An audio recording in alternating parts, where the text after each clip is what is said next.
Good morning to you all. Today's topic is on prognosis and treatment plan. Coming to the learning outcomes, explain prognosis, explain the various factors to be considered in the determination of overall and individual tooth prognosis of a patient with gingivitis or periodontitis, discuss the rationale of etiotropic phase, and the last one is the construct a treatment plan for a patient with gingivitis and periodontitis.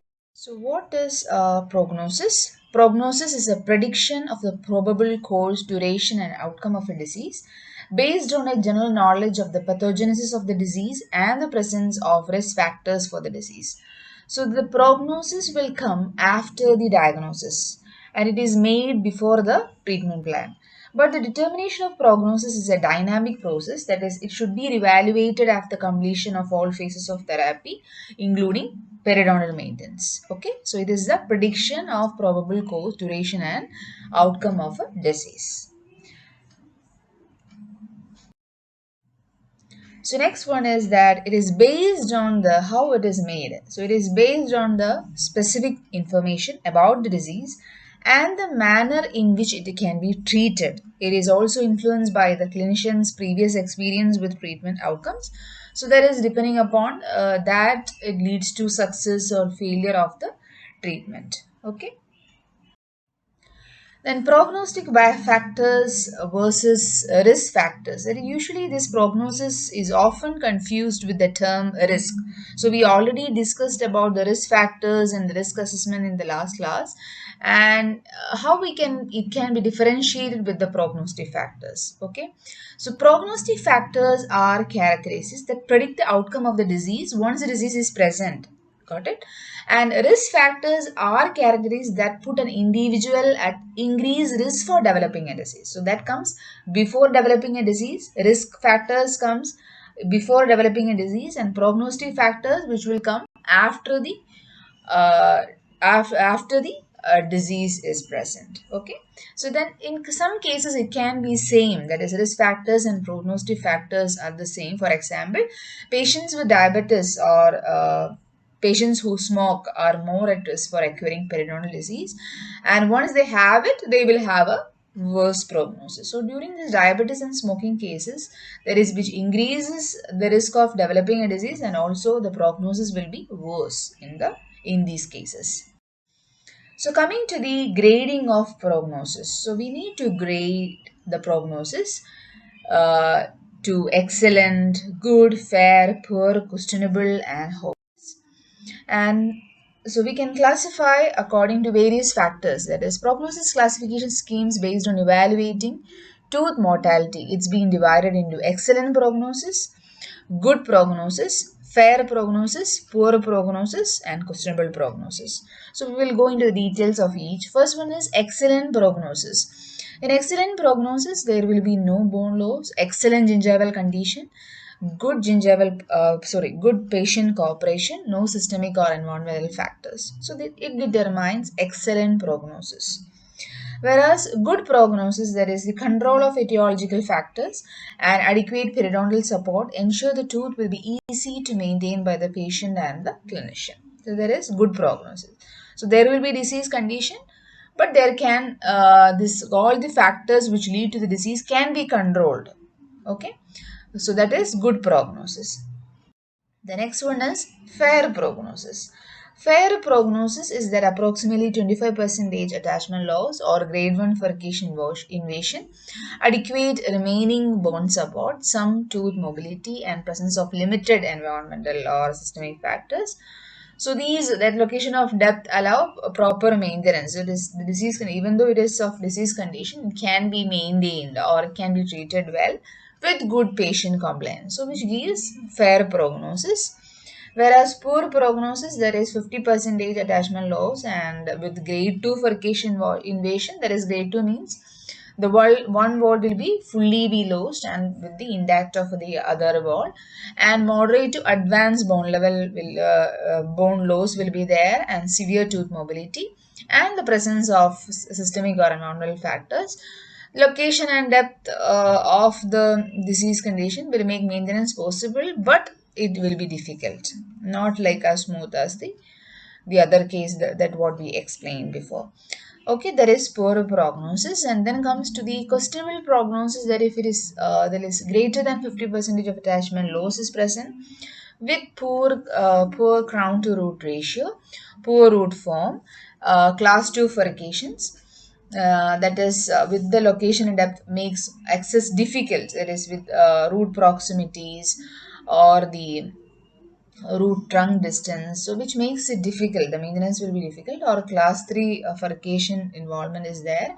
And if it is greater than grade 2 mobility and the root proximity with the presence of systemic or environmental factors, which leads to questionable prognosis.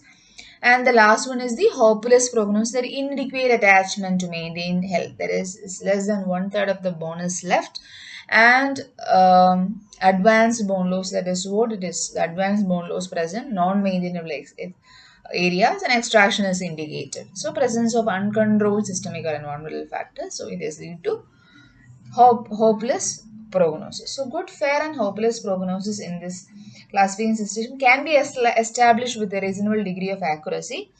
However, this poor and questionable prognosis depend on a large number of factors.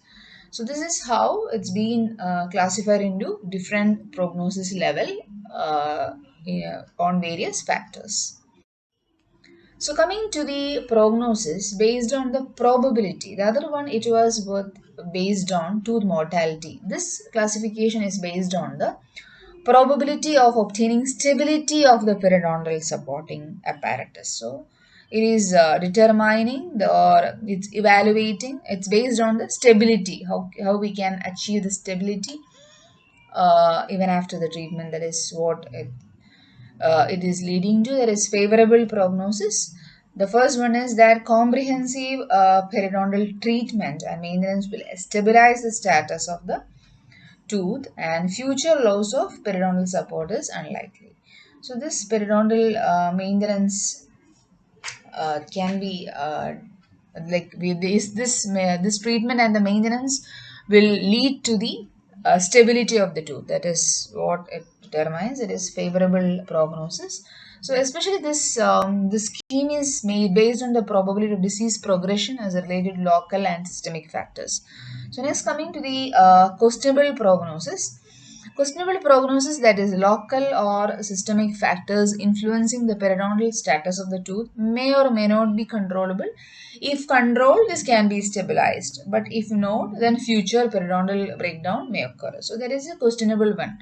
Okay, and next, coming to the unfavorable prognosis, there is local or systemic factors influencing the periodontal state cannot be controlled, so that the comprehensive periodontal treatment and maintenance are unlikely to prevent the future periodontal breakdown. There is unfavorable prognosis. We are expecting unfavorable prognosis, and last one is the hopeless prognosis, that is the tooth must be extracted. So this periodontal stability is assessed on a regular basis by using various clinical measures. It may be more useful in making treatment decisions and prognostic predictions than in trying to determine the likelihood that the tooth will be lost. So this always lead to professional prognosis, and then after the point of time or during the treatment plan, we can change uh, to the confirmatory prognosis or a definitive prognosis. So it is advisable to establish a provisional prognosis until phase 1 therapy is completed and evaluated. Okay. So after that, we can come to the definitive prognosis. So the revaluation phase is very important. So it is in the treatment sequence. It allows the clinician to examine the tissue response to scaling, oral hygiene, and root planing, as well as the to the possible use of chemotherapeutic agents were indicated. So the patient's compliance with the proposed treatment plan also will be determined. So it will lead to the definitive prognosis. So then coming to the various types of prognosis, there is diagnostic prognosis, therapeutic prognosis, prosthetic prognosis, and provisional prognosis. These are the various types. As we said before, we already told about the provisional prognosis. So these are the various types of prognosis. First one is diagnostic prognosis. There is an evaluation of the course of the disease without treatment. Without treatment, with the diagnosis, we are coming to a prognosis, that is diagnostic prognosis. There is what is the status of the teeth now and what is the anticipated future of this teeth. So we will be just seeing the diagnosis and coming to the prognosis. Next one is therapeutic prognosis. This is like given the state of the art and science of the periodontics and the knowledge and skill of the practitioner. So with the skill, so with the treatment which is going to have, and what effect will this treatment will be on the disease. So according to the treatment, it is leading to a prognosis that is called therapeutic prognosis. Okay, based on the treatment, what effect it is going to have on the course of the disease, that is therapeutic prognosis. Okay. And next is coming to the prosthetic prognosis, that is given the anticipated results of periodontal treatment and the periodontal health status obtained for the patient. What is the forecast for the success of the prosthetic restoration? Will the prosthetic be therapeutic or detrimental? So we are giving the result. Sorry, we are giving the periodontal treatment and periodontal health status and what the treatment we are going to give and what is the prognosis of that. So with the processes, for example, if we are giving a prosthetic restoration, will the processes be therapeutic or detrimental? Will it be going to be effective? That is what prosthetic prognosis. Then coming to the professional prognosis, that it will allow the clinician to initiate the treatment. So it's so coming to the provisional prognosis, just starting up. That is before the phase one therapy, and we are starting with one prognosis, and this will allow the clinician to initiate the treatment of the teeth and have a doubtful outlook in the hope that a favorable response may tip the balance and allow teeth to be retained. So again, it will be evaluated after the phase one therapy. So these are different types of prognosis. You just need to know that what is the different levels of prognosis and in what aspect we are going to give different types of prognosis. So coming to the division of prognosis, there is prognosis can be divided into overall prognosis and the individual prognosis. So overall prognosis is concerned with the dentition has evolved. So there are various factors that influence the overall prognosis. And then coming to the individual tooth prognosis, there is it determined after the overall prognosis and is affected by it. Okay, so there is the overall prognosis and individual prognosis. So we are coming to the details. Overall prognosis includes the factors which include there is patient age, disease severity, systemic factors like smoking, the presence of biofilm, calculus and other local factors, patient complaints and prosthetic possibilities. These all are included under which all determines overall prognosis, whereas under individual prognosis many of the factors listed under local factors and prosthetic factors and restorative factors have a direct effect on the prognosis of individual teeth in addition to any overall systemic or environmental factors that may be present. So that is what we are telling, that individual tooth prognosis is determined after the overall prognosis and is affected by it. For example, in a patient with poor overall prognosis, the dentist would not attempt to retain a tooth that has a questionable prognosis because of local conditions. Okay, so that is, it will be always affected by individual prognosis, will be always affected by the overall prognosis. So coming to the factors to consider when determining a prognosis, it is overall clinical factors, patient age, severity, plaque control, patient compliance, systemic and environmental factors, smoking, systemic disease or condition, genetic factors and stress, local factors under that plaque and calculus, subgingival restorations, anatomic factors, short tapered roots, cervical enamel projections, enamel pearls, bifurcation ridges, root concavities, developmental grooves, root proximity, furcation involvement, tooth mobility, prosthetic and restorative factors under their abutment selection, and caries, non-vital teeth and root resorption. So the details will be discussed in the class, face-to-face class. Okay. So coming to the prognosis of specific periodontal disease, that is prognosis for patients with gingival diseases. There is gingivitis associated with dental plaque only. So there is gingivitis that is caused due to biofilm. So this gingivitis associated with biofilm, the prognosis will be very favorable since this factors, since the etiological factors can be eliminated, can be controlled. So this will lead to good prognosis. Okay. So next coming to the that is the plaque-induced gingival disease modified by systemic factors. So this is related more with the systemic factors also. So there is an additional modification by the systemic factors. So the long-term prognosis for these patients depends on not only on the control of biofilm but also on the control or correction of the systemic factors. Then coming to the plaque-induced gingival diseases modified by medications. There is usually this medications that is the like drugs like phenytoin, cyclosporin, and nifuripine. So these all are related with the gingival enlargement. So this complicates the gingival disease. So this with the alternation of the drug and eliminating the source of inflammation. So this can lead to better prognosis. So the long-term prognosis depends on whether the etiology of the inflammation can be completely eliminated or the patient's systemic problem can be treated with an alternative medication that does not have gingival enlargement as a side effect. So coming to the gingival diseases modified by malnutrition. So when we discuss about malnutrition, especially by the severity of vitamin C deficiency, so this the prognosis in this patient mainly depend on the severity and duration of the deficiency and on the likelihood of reversing the deficiency through dietary supplementation. Okay, and then coming to non-plaque induced gingival lesion. So it directs with the course of that bacterial, fungal, or viral infections. So the prognosis depends on elimination of the source of the infectious agent. So finally, these allergic, toxic, or any foreign body reactions, as well as mechanical thermal trauma, if it can be controlled, all these lesions, if it can be controlled, then it will lead to better prognosis. So it mainly depends on the elimination of the causative agent. Okay.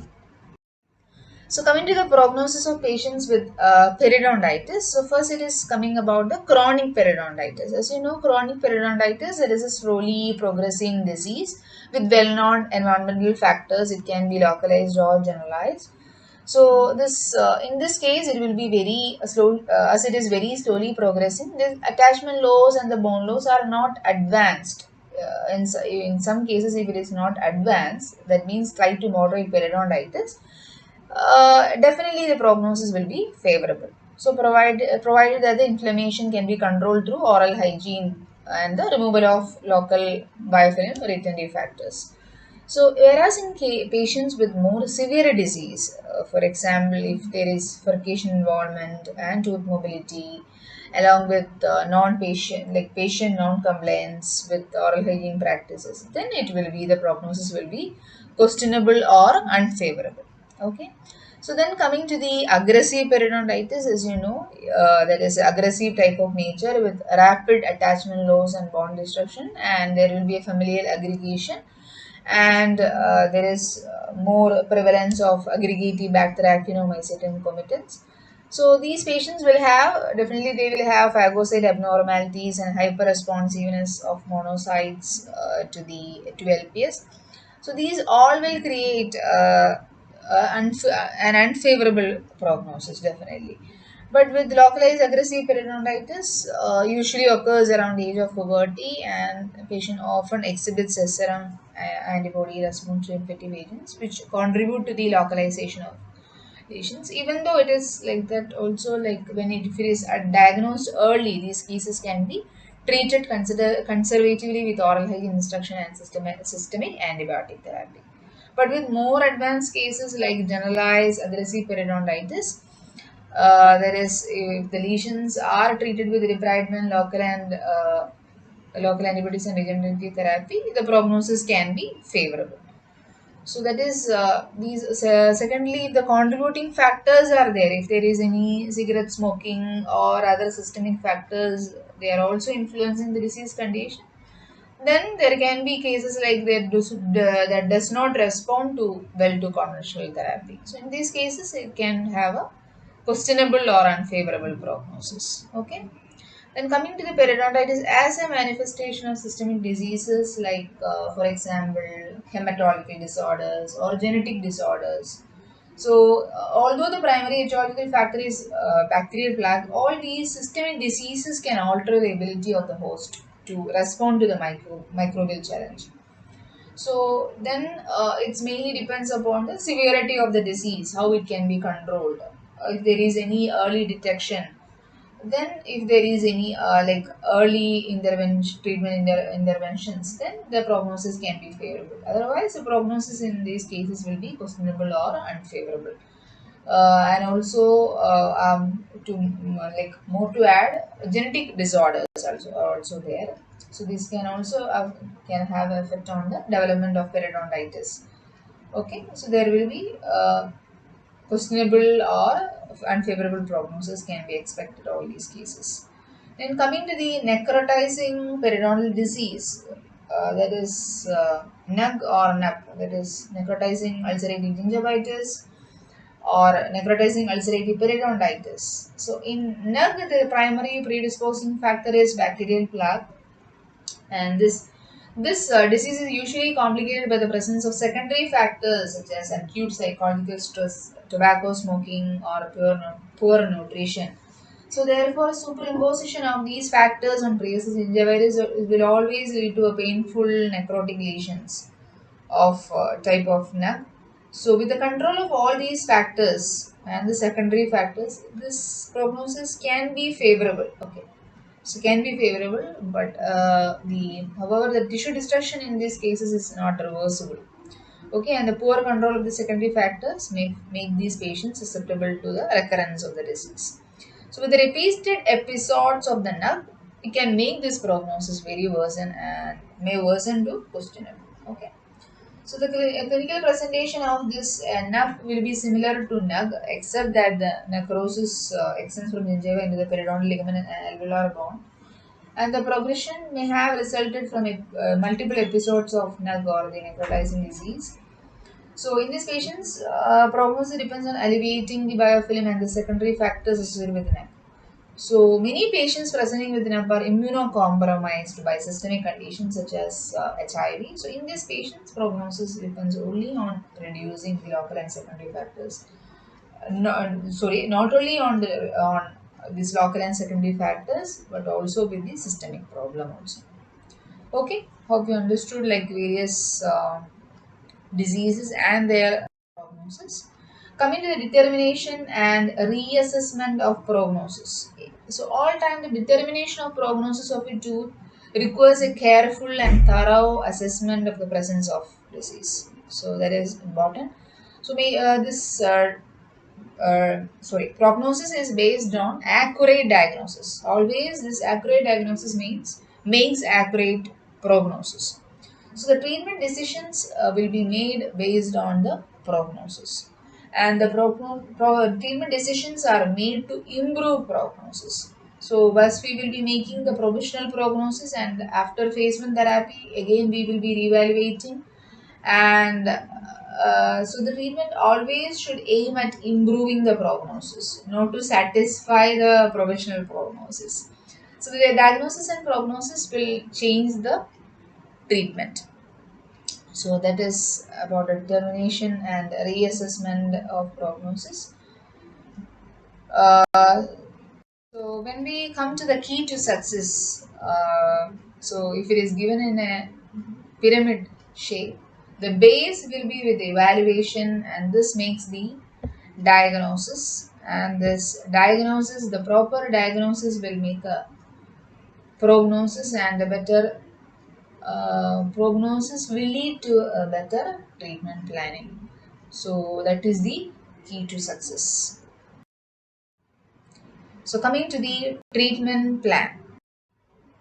So after the diagnosis and prognosis have been established, the treatment is planned. The plan should encompass immediate, intermediate, and long-term goals. So there is the immediate goals are the elimination of all infectious and inflammatory processes that cause periodontal and other problems that may hinder the patient's general health.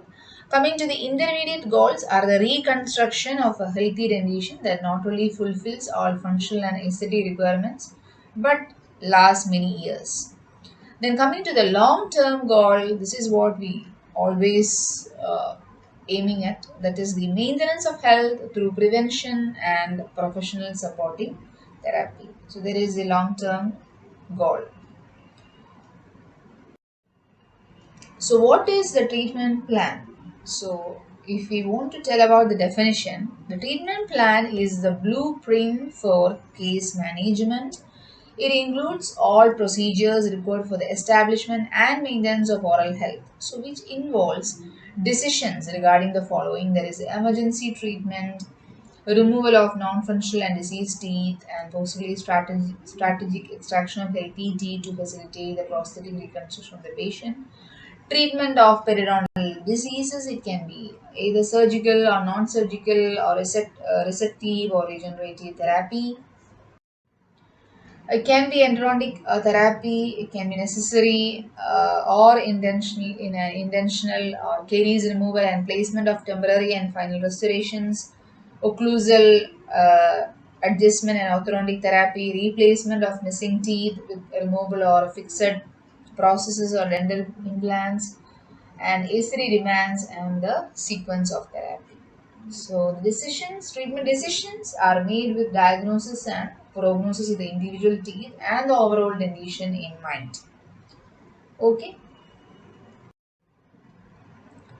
So treatment decisions, as we said, there is always made with diagnosis and prognosis of the individual teeth, and prognosis is usually established based on the diagnosis, whereas treatment decisions are made based on the prognosis to improve the prognosis. As such, diagnosis and prognosis will change with treatment. Okay, so coming to the flow chart, that is the data collection that will lead to the diagnosis, and after diagnosis it will be leading into initial therapy, and after that there will be re-evaluation after 2 weeks, and this will be leading to the surgery or retreatment of scaling and root planing, and then it is coming to the supportive periodontal therapy, that is the maintenance phase. So coming to the details of phases of periodontal therapy, there is emergency phase. Under emergency phase, treatment of emergencies like dental or periapical, periodontal or other. So any abscesses has to be treated first, and there is a preliminary phase, emergency phase. There is, it can be pain or abscess. Okay, that abscess, it can be due to periapical or periodontal. Extraction of hopeless teeth and provisional replacement if needed. So there is, it can be maybe postponed to a more convenient time. For example, during periodontal surgery, this extraction can be done. Okay, so there is a preliminary phase. Coming to the etiotrophic phase, that is we are more dealing with. It is very important. There is a non-surgical phase or phase one therapy. So which includes plaque control and patient education. There is diet control in patients with rampant caries and removal of calculus and root planing, correction of restorative and prosthetic irritational factors. It is, these factors will be hindering the oral hygiene maintenance, so it has to be corrected at this point. So this excavation of caries and restoration, there is temporary or final depending upon the whether a definitive prognosis for the tooth has been determined and the location of caries, it has to be given.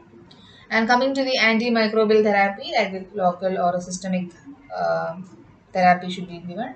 And occlusal therapy, there is a occlusal reduction, there is a trauma from occlusion has to be relieved if is that is one of the etiological factor for causing disease. And then minor orthodontic movement also included in non-surgical phase, and provisional spending and processes also under the non-surgical phase.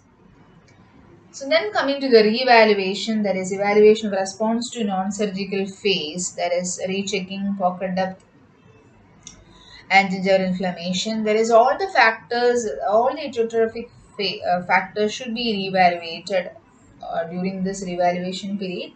There is pocket depth, gingival inflammation, plaque and calculus, caries, everything. So after that, surgical phase. Surgical phase, there is a phase 2 therapy.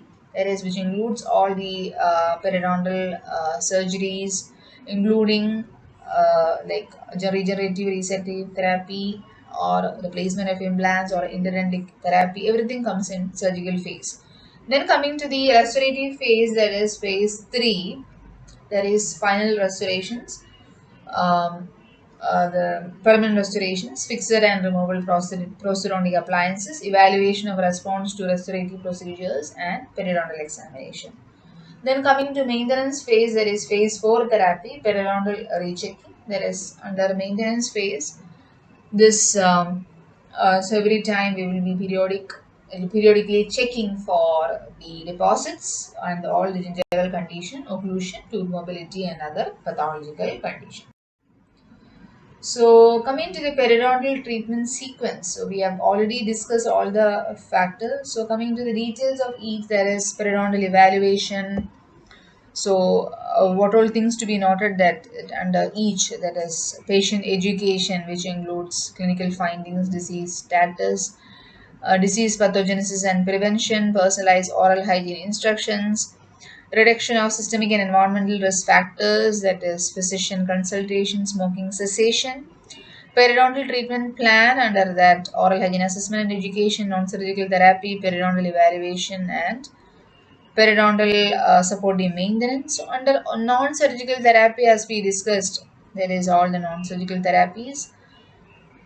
Uh, and also there is a subgingival scaling and root planing and extraction of opulous teeth if it is not done in the emergency phase, and reduction of all local systemic factors, okay, has to be done in non-surgical therapy. Then, as we said, periodontal reevaluation, which includes all the inquiry concerns of the problems of changes in patients' medical and oral health status, oral hygiene assessment and education, comprehensive periodontal examination, assessment of outcome of non-surgical therapy, determination of required additional non-surgical and adjunctive therapy. So coming to the surgical therapy, there is all root canal therapies, periodontal surgeries, periodontal plastic surgeries, pre-prosthetic surgeries, all will be included under surgical therapy. So under maintenance, so same like reevaluation, there is inquiry of new concerns or problems, inquiry of changes in patient's medical and oral health status, professional maintenance care like supragingival and subgingival biofilm and calculus removal, selective scaling and root planing, assessment of recall, interval, and plan for next visit. So this is the periodontal treatment decision tree. So there is so from where we are starting, there is a periodontal evaluation. So if there is attachment loss, that means it has to go to the, that means it determines the periodontitis. So which leads to periodontal maintenance. So it should be controlled. So if it is controlled, then only the maintenance. If it is not controlled, again scaling, root planing, and it has to be reevaluated. And after evaluation, it has to go through, if it is coming up with the same condition, it has to go through surgical therapy.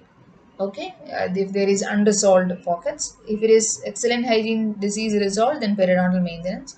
If it is poor oral hygiene, it is not indicated for a surgical therapy, it has to go for again non-surgical therapy and then reevaluation. Okay. So when there is no attachment loss, that is only gingivitis. So what happens? So it goes to localized inflammation or generalized inflammation. If it is localized inflammation, just there is the prophylaxis, mm, and the other one is just the so if it is generalized, then it has to go for a scaling and then reevaluation. So if it is disease resolved, then only prophylaxis, oral hygiene prophylaxis need to be done. So overall treatment plan is based on the diagnosis, prognosis, disease severity, and risk factors.